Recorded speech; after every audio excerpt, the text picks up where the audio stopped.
What's going on in America today? Why are we over our heads in debt? Why can't the politicians bring debt under control? Why are so many people, often both parents now, working at low-paying, dead-end jobs and still making do with less? What's the future of the American economy and way of life? Why does the government tell us inflation is low when the buying power of our paychecks is declining at an alarming rate? Only a generation ago, bread was a quarter, and you could get a new car for $19.95. Are we headed into an economic crash of unprecedented proportions? One which will make the crash of 1929 and the Great Depression which followed look like a Sunday school picnic. If so, can we prevent it? And what can we do to protect our families? Reliable experts say a crash is coming. They also say that there are simple, inexpensive things anyone can do to protect their families, to keep food on the table and a roof over our heads, even in the worst of times. But to do that, we have to understand why the crash is coming, who's behind it, what they want, and how the perpetrators plan on protecting their families. Armed with this knowledge, any of us can ride out the coming storm. Larry Bates was a bank president for 11 years. As a member of the Tennessee House of Representatives, he chaired the Committee on Banking and Commerce. He's also a former professor of economics and the author of the best-selling book, The New Economic Disorder. I can tell you right now that there is going to be a crash of unprecedented proportions. A crash like we have never seen before in this country.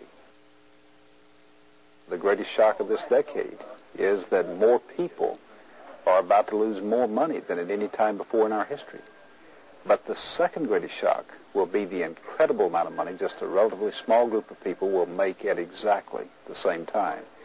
You see, in periods of economic upheaval, in economic crisis, wealth is not destroyed. It is merely transferred. Presidential candidate Charles Collins is a lawyer, has owned banks, and served as a bank director. He believes we'll never get out of debt because the Federal Reserve is in control of our money. Right now, it's perpetuated by the Federal Reserve, making us borrow the money from them at interest to pay the interest that's already accumulated. So we cannot get out of debt the way we're going now. Economist Henry Pasquet is a tenured instructor in economics. He agrees the end is near for the U.S. economy. Not when you're adding, roughly round terms, $1 billion a day. We just can't go on. We had less than $1 trillion of national debt in 1980. Now it's approximately $5 trillion, 5 times greater in 15 years. It doesn't take a genius to realize that this just can't go on forever.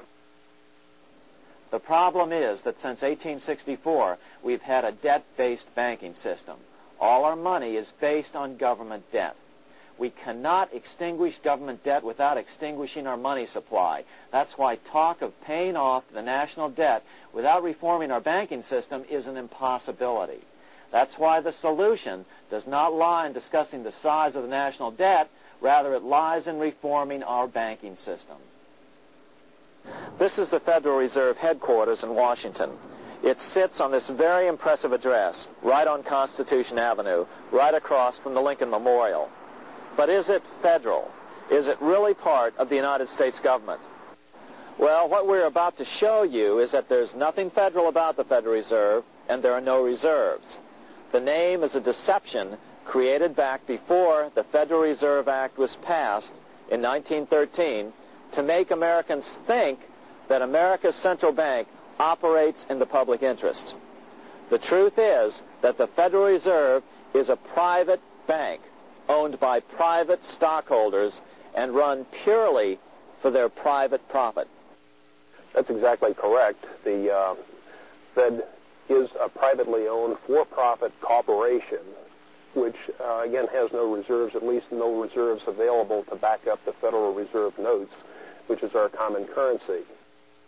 Oh, absolutely. The Federal Reserve is neither federal and has doubtful reserves. It's a private bank that is owned by member banks. And it was chartered under the guise of deceit by an act of Congress in 1913. December the 23rd, 1913, when most members of the Congress had gone home for the holidays, the House of Representatives had passed the Federal Reserve Act of 1913, but it was having difficulty in getting out of the Senate.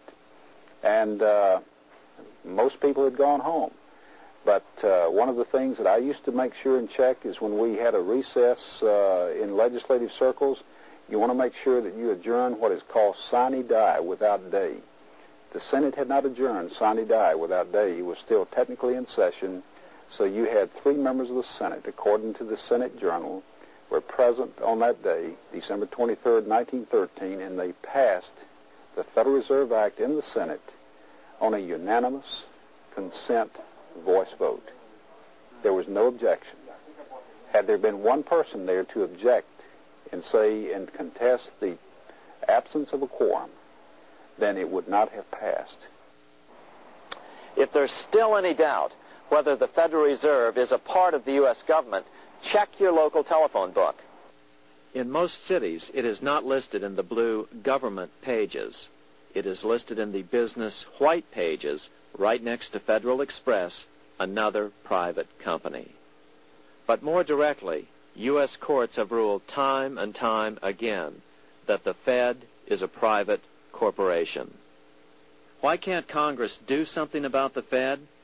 Most members of Congress just don't understand the system, and the few who do are afraid to speak up.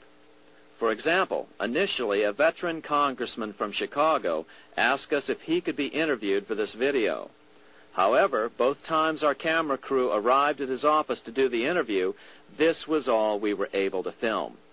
The congressman never appeared, and eventually decided he no longer wanted to participate. But a few others in Congress have been bolder over the years. Here are 3 quick examples. In 1923, Representative Charles A. Lindbergh, a Republican from Minnesota, and father of the famed aviator Lucky Lindy, put it this way: the financial system has been turned over to the Federal Reserve Board.